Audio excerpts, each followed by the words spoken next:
Um podcast sobre ciência em um monte de assunto que quase ninguém entende direito. O que é ciência? Seja muito bem-vinda, bem-vindo, bem-vinde ao Desteoriza, um podcast produzido pela Diretoria de Comunicação da Universidade Federal de Pernambuco.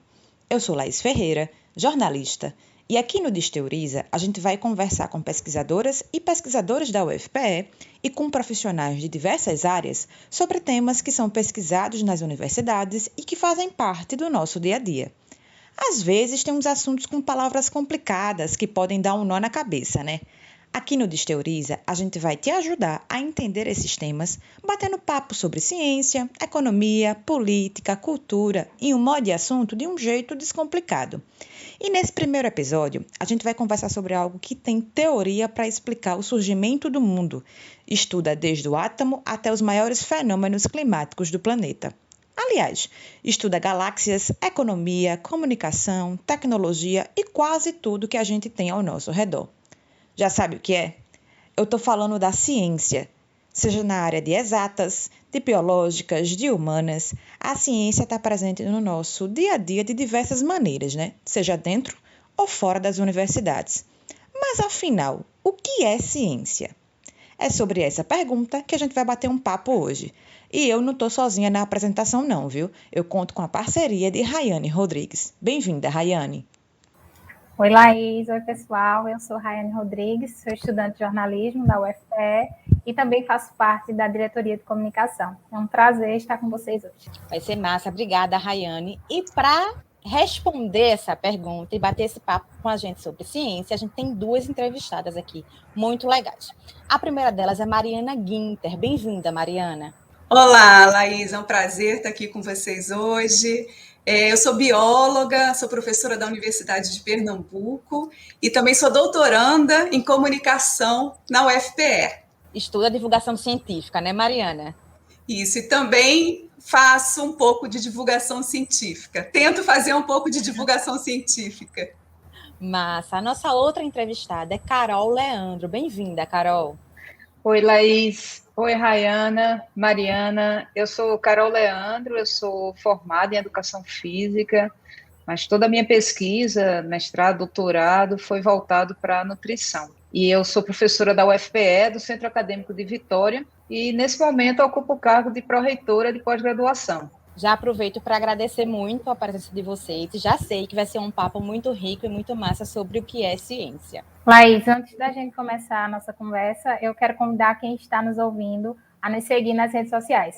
É só procurar @Desteoriza no Facebook, no Instagram, Twitter e TikTok. Tem um monte de conteúdo bacana que a gente vai compartilhar por lá. Massa, já segue lá, já deixa sua pergunta, sua sugestão, já interage.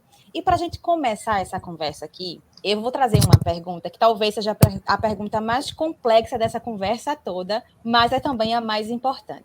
A gente consegue, Mari e Mariana, definir o que é ciência? Já existe um conceito do que é ciência? Olha, eu não sei se a gente pode dizer um conceito, né? Mas eu vou dizer o que para mim é ciência, né? Enquanto cientista, como é que eu vejo a ciência? Eu acho que a ciência ela é um método, é uma forma que nós, né, seres humanos, desenvolvemos para tentar explicar o universo, explicar o mundo, explicar a vida, né? Então, através da ciência, o que é a ciência? Né? É você, basicamente, você observar o mundo e, a partir dessa observação, você fazer perguntas, né? Você se inquietar com o que está acontecendo, em qualquer esfera, né? Em qualquer situação. E, a partir dessas perguntas, a gente cria, então, formas, métodos de tentar responder essa pergunta. Então, o método científico, a ciência, é justamente, né, na minha concepção, essas etapas, esses experimentos, essas observações, esses testes que nós fazemos para tentar responder essas perguntas. E por que, então, que um dado científico ele é aceito pela comunidade científica? Porque não é uma opinião, né? Quando, às vezes, alguém pergunta alguma coisa, o que você acha disso? Eu acho isso, ou eu acho aquilo. Isso é uma opinião. A ciência, ela não é uma opinião. Eu não posso achar, eu tenho que testar, eu tenho que experimentar, eu tenho que observar.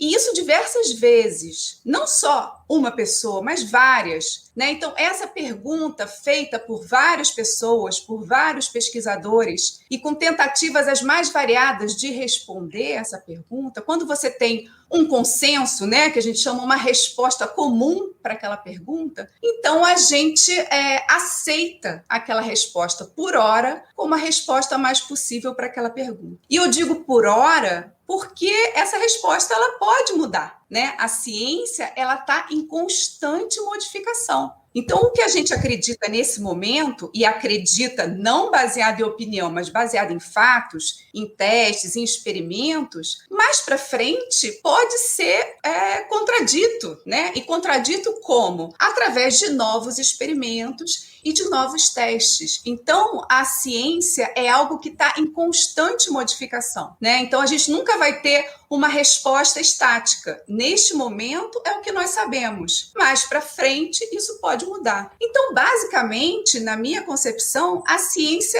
é um método, é uma forma que nós criamos para tentar entender o mundo. Pensando nessa ideia de método, a gente talvez não consiga uma definição fechada, digamos assim, do que é ciência, mas a gente já sabe o que não é ciência, né, Carol? Na verdade, a ciência é uma linguagem, né? É uma forma, como a Mariana falou, de ver uma realidade, uma determinada realidade. Se a gente voltar, tudo começou, né? Os nossos pensadores, eles tinham perguntas sobre alguns fenômenos da natureza, principalmente, e as respostas eram feitas através de uma observação e da repetição daquelas interpretações. Então, muitas vezes, quando não se conseguia explicar um determinado fenômeno, se recorria à magia, né, ao divino, que é outra forma de ver uma determinada realidade, um fenômeno. A ciência, ela se destaca, né, como já foi falado, exatamente através de perguntas, né, e perguntas absolutamente faz parte da humanidade, se questionar a todo momento, a qualquer fenômeno que ocorra. O grande diferencial quando se faz ciência ou quando se consome ciência, é que você pode ser um consumidor de ciência, é você observar de fato que houve um método, houve uma testagem. Se esse método já não existia, ele pode ter sido desenvolvido, ele pode ser desenvolvido por você. E depois desse método, a gente tem resultados e as conclusões, elas são limitadas ao que foi observado. Ela não extrapola aquele método, né? Então, isso é bem interessante na ciência, caracteriza bastante. E aí é nesse sentido que ela se destaca e ela vai muito além de todas as gerações, né? Ela é passada justamente por causa dessa forma de ser vista, de ser testada, de ser retestada e de se repetir. Você segue os mesmos métodos, é esperado que você obtenha resultados muito semelhantes. Acho que é exatamente isso que Mariana falou, né? Essa questão da ciência precisar do método, do rigor, é algo muito importante para que a gente consiga entender algo como científico, não é isso? Sim, e na verdade a gente pensa, né, que a ciência a gente aprende, né, mas é interessante que se você for pensar, né, se você for olhar para um bebê, você vai perceber que nós nascemos cientistas. Nós nascemos fazendo perguntas e nós nascemos testando hipóteses. E é muito legal quando a gente para observar, né, as crianças, aquela brincadeira, né, de você falar, não toque aí. Aí a criança vai lá e toca. Não joga isso no chão, né? A criança está lá comendo a comidinha, não joga. Aí ela vai lá e joga. Aí a mãe vai lá e pega. Aí ela vai lá e joga de novo. Aí a mãe vai lá e pega. Ela fala assim, puxa vida, mas eu já não falei para você para não jogar? Por favor. Ela está fazendo um teste de hipóteses, né? O que vai acontecer se eu jogar no chão? Ah, a mamãe vai pegar. Então eu vou jogar de novo. Então, e a criança não se contenta com um teste, um experimento. Ela faz réplicas, né? Para testar estatisticamente o seu experimento. Então, na realidade, a ciência, ela não está ligada ao profissional cientista, né? Na verdade, a ciência, ela está em tudo e em todos os nossos atos. E é muito importante, né? Até pegando o gancho do que a Carol falou, que a gente, desde que a humanidade existe, que a humanidade faz ciência, né? Desde que foi descoberto o fogo, não foi assim por acaso, né? Foram várias tentativas ali até conseguir sair aquela faísca no pauzinho, na pedrinha. linha. Então é justamente isso, os povos tradicionais, né, que não estão ali no computador fazendo planilhas e estatísticas, estão fazendo ciência há muito tempo. Há muito tempo, quando você pega uma planta e faz um chá e percebe que aquele chá trouxe uma melhora numa febre, numa sensação, né, de dor e tal, e você começa a ver que, então aquele chá tem alguma coisa. Eu não sei qual é a substância que está ali, eu não fiz a bioquímica daquela planta, mas eu sei, o conhecimento tradicional te traz essa informação. E ela é científica, tão científica quanto qualquer outra informação científica, porque justamente passou por esse tal desse método que você falou muito bem, Laís. É o método de você perguntar e tentar responder através de testes, de experimentos, várias vezes, até você ter certeza, né? Jogar o prato várias vezes no chão para ver se é exatamente isso que acontece. É basicamente isso que a gente faz no nosso dia a dia. Essa arte de fazer pergunta, digamos assim, essa curiosidade que move a ciência e o cientista, é uma resposta que a gente tem de um depoimento de um pesquisador, é Jones Albuquerque. Ele é professor da Universidade Federal Rural de Pernambuco e é pesquisador do Laboratório de Imunopatologia Keizo Azami, ligado ao UFPE, e a gente vai ouvir o depoimento agora dele num quadro que a gente tem chamado Conta a Tua História. Vamos lá. Conta a tua história. O que é ciência? Ciência é fazer perguntas sobre o desconhecido. A tentativa de respondê-las gera tecnologias, engenharias e as soluções para a sociedade. Quando que a gente começa a ser cientista? Na essência, na infância. Quando a gente começa a fazer quaisquer perguntas sobre o universo que nos rodeia. Isso é ser cientista.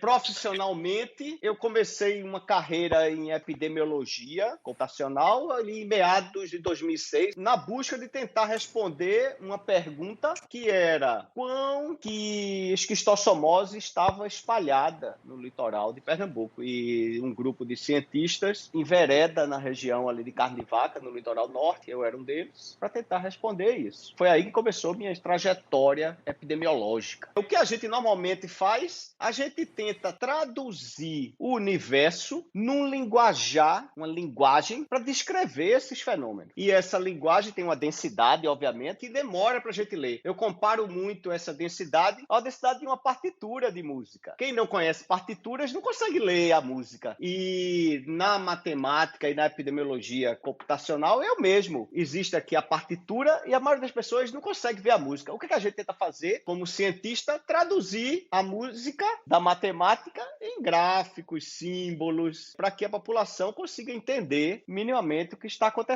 O que um cientista faz? Tenta entender a música do universo. Nem se tivesse combinado, né, Mariana? Ele tem esse mesmo olhar que vocês estavam falando e falou das crianças também. Pois é. E, Mariana, como é que a gente vê os achados e experimentos da ciência no nosso dia a dia? Você já falou das crianças, né, que são um ótimo exemplo. A questão da música aí, como o Jones trouxe. É muita coisa, né? É muita coisa, Rayane. Na verdade, é tudo, né? A ciência está em tudo que a gente faz, no que a gente come, no que a gente veste, né? Em todos os eletrodomésticos que a gente usa. A ciência está até no que a gente pensa, né? Então, assim, a gente está rodeado de ciência. A gente está rodeado de ciência. E é muito interessante essa pergunta que você fez. Eu também ficava muito inquieta em tentar trazer a ciência, né? Como Laís falou, eu tento fazer, né, dentro do meu trabalho enquanto cientista e agora também enquanto, né, estudante de comunicação, de tentar trazer a ciência de uma forma mais acessível para as pessoas, né? O que a gente chama, né, de um modo geral, de divulgação científica. E aí foi engraçado você perguntar isso, porque eu tenho um programa de podcast que é justamente sobre a ciência do dia a dia. Que isso é uma coisa que me inquietava, né? De mostrar para as pessoas como a ciência está presente no nosso cotidiano. Então, eu estava até gravando hoje um episódio sobre panelas. Panelas, uma coisa do dia a dia. Como é que funciona uma panela? Né? De que é feita uma panela? Por que a panela esquenta? Por que algumas esquentam, outras não esquentam? Por que uma esquenta rápido, outra conserva mais o calor? E como funciona uma panela de pressão, por exemplo? Né? Qual é a física envolvida? Então, quando a gente começa a entender os processos do nosso dia a dia, a ciência ela fica muito mais palpável, né? Ela fica muito mais possível para a gente entender. E se você for pensar em tudo, aqui a gente conversando, né? Nessa gravação você tem ciência para desenvolver o cabo da internet, ciência para desenvolver o computador, a luz que a gente está usando, um eventual ar-condicionado, tudo tem ciência, na roupa que a gente está usando, então tudo tem ciência. A gente estava falando, você estava falando agora, Mariana, sobre essa presença da ciência no nosso dia a dia, ela está em tudo, né? E a gente estava falando logo no começo do nosso bate-papo que ciência talvez seja a arte de fazer perguntas. Talvez a gente possa tentar pensar mais ou menos sobre essa ótica. Só que aí surgiu algo aqui que eu queria colocar para conversar. Eu queria saber um pouco da sua opinião, Carol. Nem toda pesquisa é necessariamente uma pesquisa científica, como a gente vinha falando, né? É preciso ter método, é preciso ter rigor científico, é preciso testar e retestar várias vezes. Então, esse método e esse rigor é que faz com que uma pesquisa seja científica, é isso?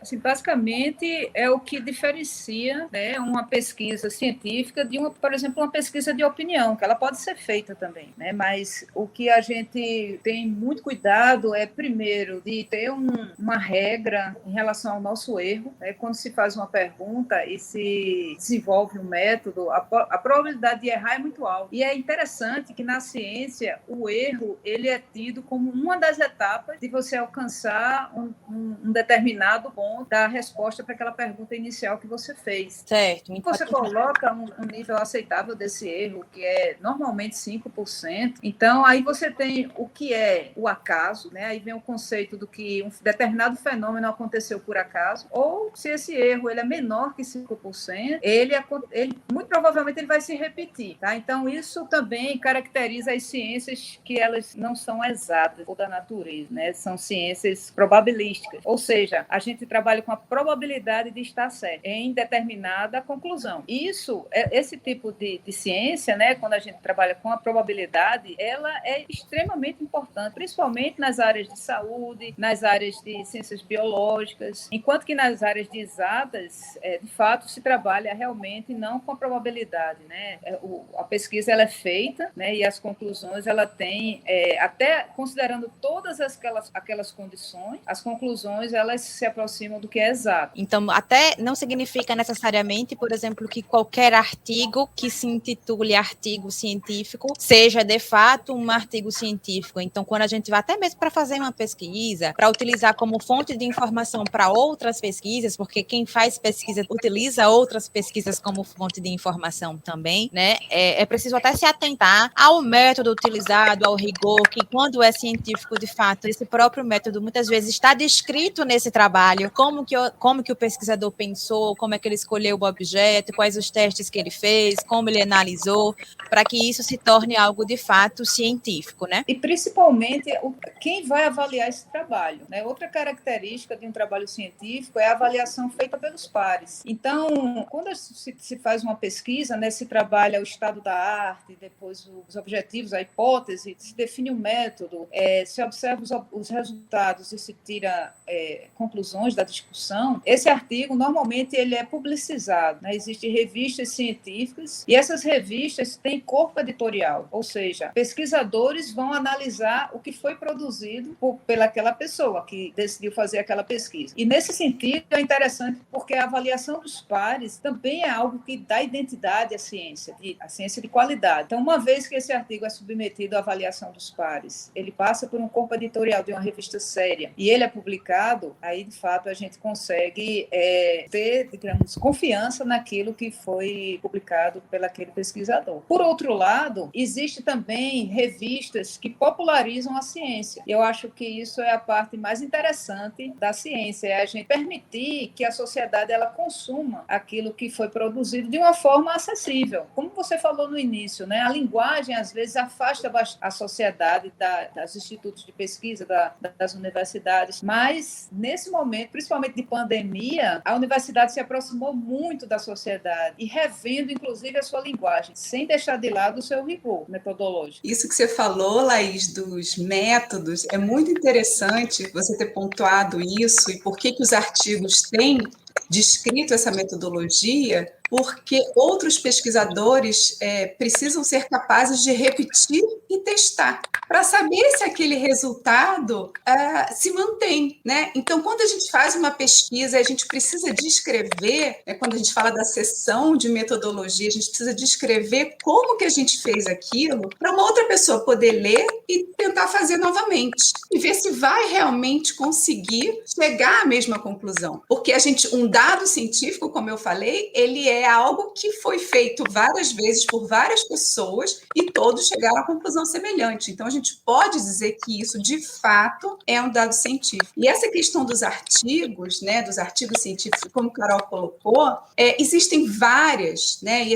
acho que a gente precisa colocar aqui também que a publicação, ela é o resultado da pesquisa. Não adianta eu fazer uma pesquisa e ela ficar no meu laboratório. Então, a publicação, ela é necessária para justamente tornar público, né, aquele dado, aquele acontecimento, aquela discussão, aquele entendimento científico, ou aquela teoria, por exemplo. Então, ela precisa estar disponível, né, na forma de artigos científicos. Mas a publicação se tornou uma espécie de moeda na vida do cientista. Então, uma exigência muito grande das agências de fomento, né, o tal do Lattes, né, que é o currículo que a gente usa, né, para saber o quanto que o pesquisador publicou, o que o pesquisador fez, né? E há uma certa corrida, né, entre os cientistas para essas publicações. E não só aqui no Brasil, tá? Isso é no mundo inteiro. Qual é o resultado disso? Muitas revistas que publicam sem o rigor, sem a revisão por pares, como Carol trouxe, né? E aí você vai encontrar, sim, infelizmente, muitos artigos que não passaram por esse método, que não passaram por essa revisão e que estão disponíveis. E eu acho importante a gente colocar aqui, porque os jornalistas têm um trabalho incrível de conseguir garimpar, né, no meio desse monte de artigos, o que de fato é real, o que não é, o que é verdade, o que foi feito com rigor científico. E muitas vezes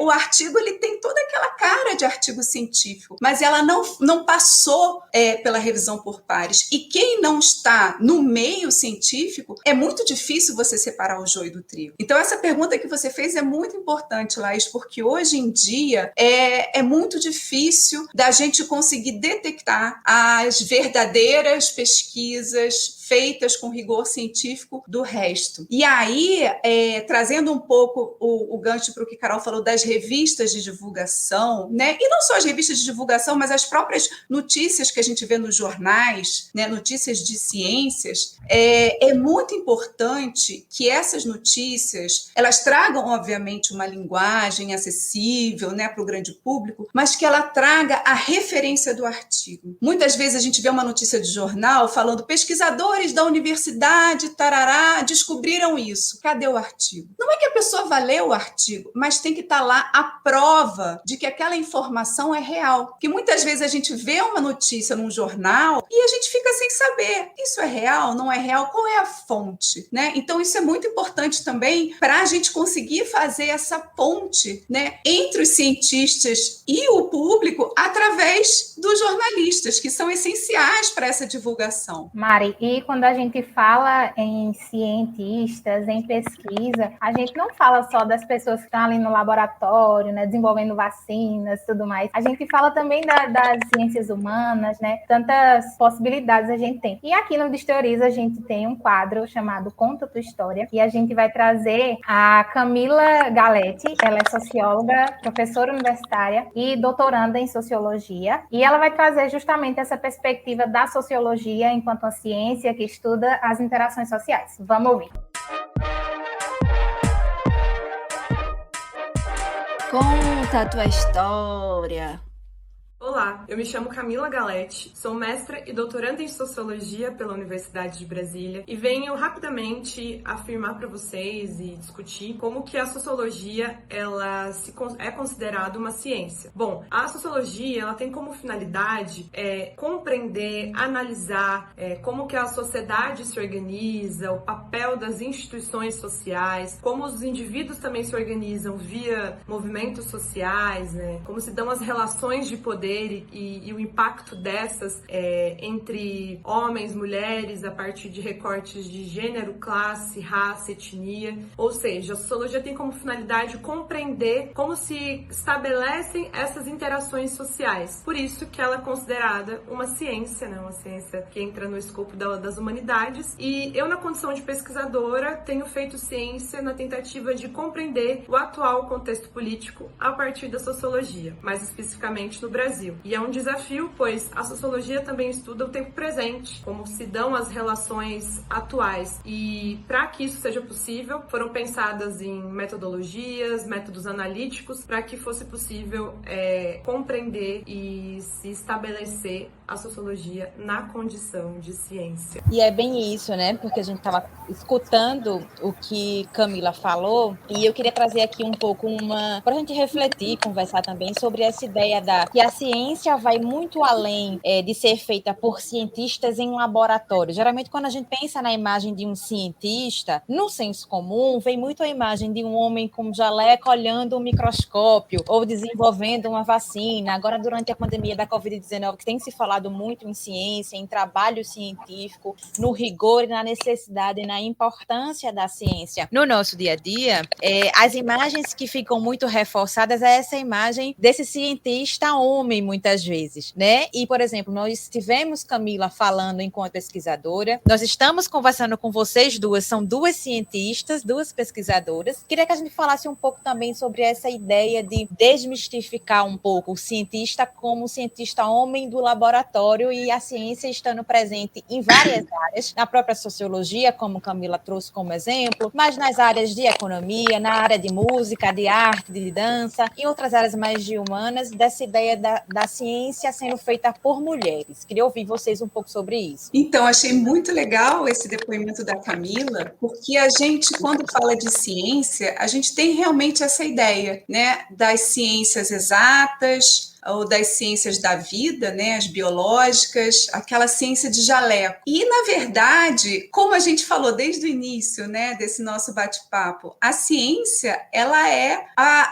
como parafraseando agora a Laís, até a arte de fazer pergunta, né? A arte de você tentar responder as perguntas. Então, na realidade, você pode perguntar sobre tudo. Então, a gente não está só perguntando sobre o universo, sobre a química, sobre a física, ou sobre o funcionamento do corpo humano, né? Do vírus, dos anticorpos, das vacinas. A gente está fazendo perguntas sobre tudo. E, na verdade, a gente precisa entender também que a ciência é uma ferramenta, é um método criado por seres humanos, né? Então, a ciência, ela é humana por definição, né? Sejam elas exatas, biológicas, humanas, sociais, é um método desenvolvido e utilizado por seres humanos. Então, não só entender como a Terra gira, né? Ou entender por que está chovendo, ou entender como é que funciona o medicamento no nosso corpo, mas entender, por exemplo, como é que funciona a nossa mente, como é que a gente se relaciona com as outras pessoas, a comunicação, né? Falando aqui com jornalistas, né? A ciência da comunicação, como a gente consegue se entender, os significados das linguagens, né? E como isso evoluiu ao longo da história da humanidade.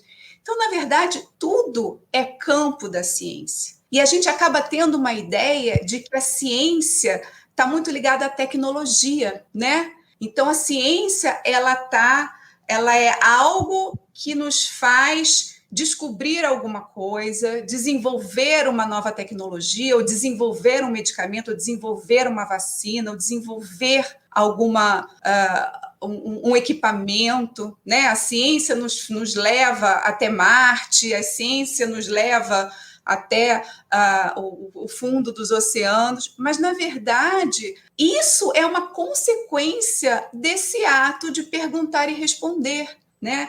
E aí, trazendo um pouco, né, do que Laís tinha falado do artigo e do rigor científico, eu achei muito interessante essa discussão, porque muitas vezes a gente está procurando alguma coisa. E quando a gente está procurando alguma coisa, raras são as vezes que a gente consegue encontrar. Porque, na verdade, quando a gente faz uma pesquisa, a gente não sabe o que a gente vai encontrar. E essa é a base da pesquisa científica. Você tem uma pergunta, você tem até hipóteses. Pode ser isso, pode ser aquilo. Mas se você está direcionado, querendo encontrar aquilo, a sua pesquisa vai ser enviesada. E com grandes chances, ela não vai ter uma validade. Então, muitas vezes, a gente acaba descobrindo coisas muito mais interessantes do que a gente estava esperando. As grandes descobertas científicas, não vou dizer todas, mas muitas, foram feitas ao acaso. Totalmente ao acaso. Então, aquela coisa daquele momento eureka, né, que a gente chama, né, descobrir.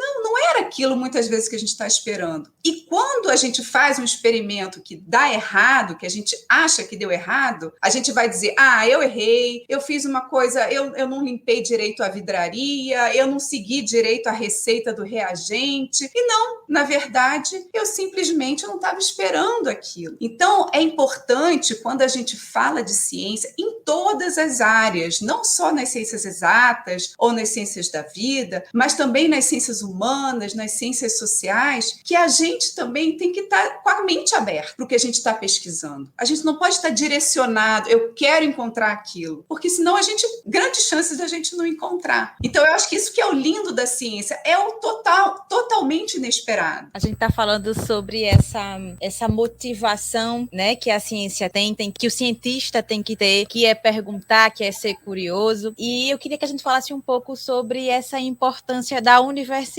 Carol, enquanto casa, digamos assim, da ciência, casa dos cientistas, das cientistas, a gente pode dizer que talvez a universidade, se não o lugar, talvez um dos principais lugares para se fomentar perguntas e pesquisas, né? Joia, Laís. Então, acho que vocês estão acompanhando, a gente está em comemoração dos 75 anos da Universidade Federal de Pernambuco, né? E coincide com o centenário de Paulo Freire, que eu acho que é um exemplo maior de toda a importância de se desenvolver um método, desse método ser absolutamente importante no processo de alfabetizar, e isso foi repassado para seus alunos. E eu tenho muito prazer em conhecer alguns ex-alunos de Paulo Freire, e assim como ele, eu fui aluna de ex-alunos de grandes pesquisadores que passaram pela Universidade Federal de Pernambuco. Então, por exemplo, a doutora Naide Teodósio, que foi um nome importantíssimo na área de nutrição, que junto com alguns outros pesquisadores desenvolveram um trabalho belíssimo na ciência experimental, na neurofisiologia da nutrição. A gente pode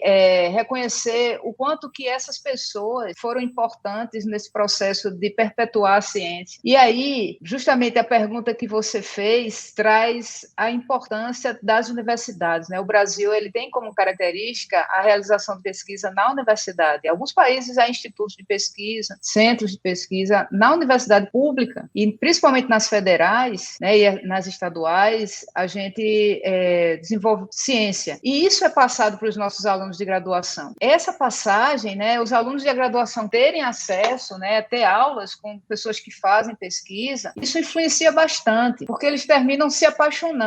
E quando essa paixão é logo no início do curso, ela fica para sempre. E esses estudantes muitas vezes fazem mestrado, doutorado e dão prosseguimento àquilo que foi iniciado por esses pensadores. E aí a Universidade Federal de Pernambuco, né, como você falou aí, ela é um berço, né, desses grandes apaixonados. Agora a gente gente vai poder assim, identificar o quanto é importante passar essa paixão pela pesquisa, pela ciência para os nossos alunos, né? Muitas vezes eles não necessariamente fazem mestrado, doutorado, mas eles começam a ser mais críticos e serem mais consumidores do que é produzido pela ciência. Esse é o grande diferencial. E eu acho que essa é a grande paixão que move os pesquisadores. É saber que a pesquisa que é desenvolvida, ela é consumida pela sociedade. Ótimo. E sabe uma coisa legal também que a gente tem aqui no Brasil, que eu acho que até a gente não dá a devida importância, mas que não é comum em outras universidades do mundo, é o Programa de Iniciação Científica. Esse programa que a gente tem, que os alunos, quando entram na universidade, já no primeiro período, já tem a possibilidade de acompanhar pesquisadores, de fazer um estágio num laboratório, né? E aí não estou falando só do laboratório, né?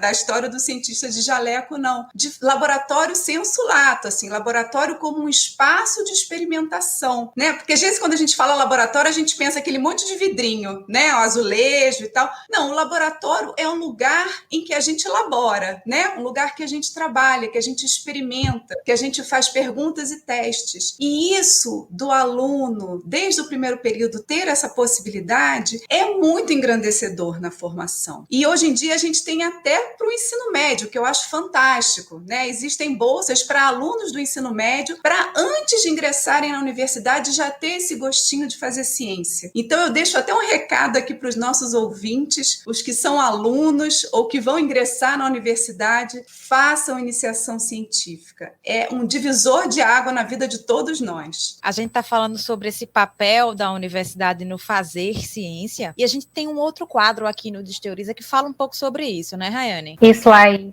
o Pegando o Bigu, a gente apresenta alguma atividade de pesquisa, extensão ou algum projeto que está sendo desenvolvido na UFPE. E hoje a gente vai conhecer o Laboratório de Sensibilidades, o LabSense, do Núcleo de Ciências da Vida, no Campo Caruaru. O projeto conquistou o primeiro lugar da região Nordeste no Prêmio InovaSUS, Gestão da Educação na Saúde, na modalidade de Integração, Ensino, Serviço e Comunidade. Bora ouvir.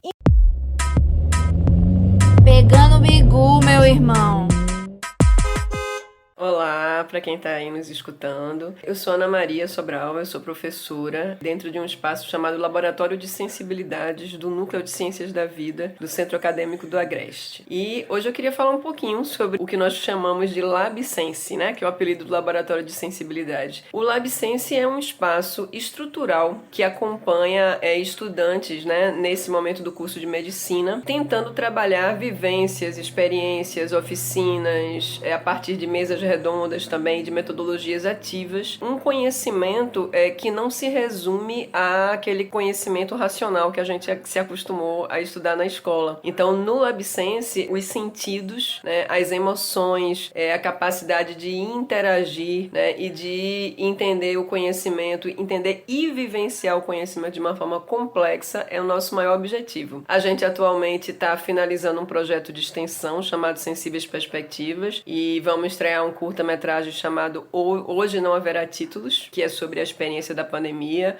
A gente tem organizado várias lives para discutir a questão da crise sanitária de uma maneira sistêmica, né? E multidimensional, multidisciplinar e transdisciplinar. E a gente está sempre tentando propor essa interação entre comunidade acadêmica e a comunidade de uma maneira geral. Então espero que vocês tenham ficado um pouquinho curiosos e cheguem junto na nossa página do Instagram, no nosso canal no YouTube, né, LabSense UFPE, para conhecer um pouco mais o espaço. Um abraço. Infelizmente, o nosso episódio está acabando. Mas antes, a gente também pede aqui no Desteoriza, para as nossas entrevistadas, no caso aqui, trazerem dicas de material, de projeto, de alguma coisa que os nossos ouvintes possam saber um pouco mais sobre ciência. Você trouxe alguma indicação, Carol? Olha, a minha indicação é de um livro que eu considero um divisor de águas, como você falou, né, na minha vida acadêmica, que após a leitura dele, assim, a minha mente se abriu bastante com várias possibilidades, que é de um físico chamado Fritjof Capra, e o nome do livro é O Tal da Física. Esse livro, se tem uma coisa que eu tenho certeza que eu não sei, é sobre física, mas ele foi escrito de uma forma tão brilhante que qualquer pessoa que queira entender a relação do universo, a relação com com a medicina, a relação com a biologia. Esse livro é realmente fantástico. E se me permite uma outra indicação, que eu gosto muito, é de ver biografias, né? Ver filmes e ler livros sobre biografia. E uma das mais brilhantes que existe, que fala justamente sobre o método, sobre a persistência, sobre o lidar com o erro, é a biografia de Madame Marie Curie, que foi assim, uma das cientistas mais brilhantes que nós tivemos, ganhadora de 2 prêmios Nobel, um grande exemplo para nós mulheres, e não a biografia que está no Netflix, me perdoem, aquela bibliografia, ela não reflete muito bem a vida de Marie Curie, mas o que tem disponível no YouTube sobre a vida dela, que conta a história dela com Pierre Curie, como ela desenvolveu a teoria da radioatividade e a descoberta de alguns elementos químicos. Então, eu deixo essas 2 indicações aí e dizendo assim, vejam a biografia de grandes cientistas. Esse é um grande diferencial para a gente ter como exemplo. Excelente, Carol. Você, Mari, trouxe alguma? Isso é verdade, Carol. As biografias, elas mostram os bastidores, né, da vida do cientista. É muito interessante você ver o contexto, as condições, né, que aqueles cientistas viveram, os cientistas, as cientistas. Eu gosto, pegando a carona nessa fala de Carol, tem 2 filmes que eu gostei muito. Um sobre a vida do Stephen Hawking, que é A Teoria de Tudo, um filme muito bom.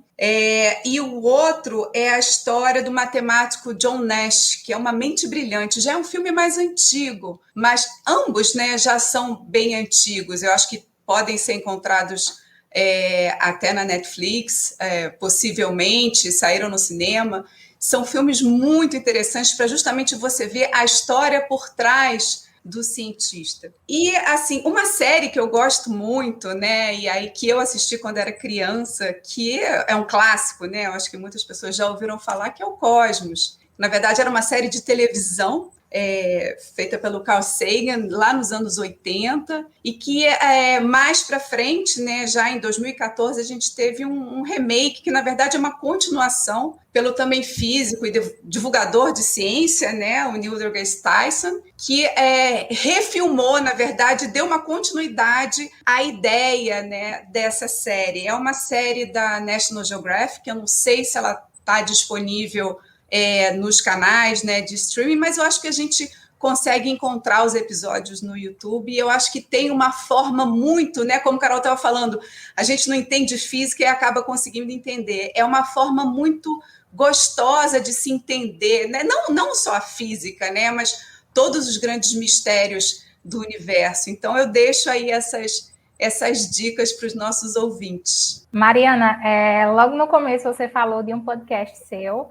Na verdade, você tem 2, não é isso? Ciência no Dia a Dia e Prosa com Ciência, não é isso? E o Ciência no Dia a Dia, inclusive, é veiculado pelas rádios da UFPE, terças e quintas às 11h50. E onde é que está disponível também? Tem em outros lugares, os tocadores? Então, o Ciência no Dia a Dia, ele está disponível nas plataformas, né, de podcast, né, Spotify, Anchor, porque, na verdade, a gente coloca em uma e distribui, né? Então, ela está disponível nas principais plataformas, ela é veiculada pela Rádio Paulo Freire e pela Rádio Universitária, né, a MFM, e também pela Rádio UFRJ. Então, a gente tem essa parceria, né, com várias rádios universitárias. E o Prosa com Ciência está disponível também nas plataformas de podcast. Ela já tem uma cara mais de entrevista, né? O Prosa são prosas com cientistas. Um pouco do que a gente está fazendo aqui hoje, né? São conversas para saber um pouco mais da vida do cientista, além das pesquisas, né? A vida pessoal, o que leva o cientista a escolher essa profissão, né? Essa vida, enfim. É um bate-papo também. As 2 estão disponíveis nas plataformas de podcast. Então, excelentes indicações de Mariana, já ouvi alguns episódios, já sou lá assinante, e também já fiquei muito curiosa, não sou entendedora de física, longe disso, minha área é comunicação, mas fiquei muito curiosa com essas indicações de Carol Leandro também. Então, muito obrigada por vocês terem participado desse episódio, foi uma honra pra gente ter estreado o Desteoriza com um episódio sobre ciência e entrevistando 2 cientistas. Aproveito para agradecer você também que nos ouviu, chegou até aqui, e te digo que você você também pode nos seguir nos principais tocadores de podcast e nas redes sociais. É só você procurar @Desteoriza no Instagram, no Facebook, no Twitter e no TikTok. O Desteoriza é produzido pela Diretoria de Comunicação da UFPE. E esse episódio de hoje, além da nossa apresentação, eu, Laís Ferreira e Rayane Rodrigues, também teve produção e os trabalhos técnicos de Jonas Lucas Vieira, Laura Marinho e Lucas Bravado. Eu te espero no próximo episódio. Até lá!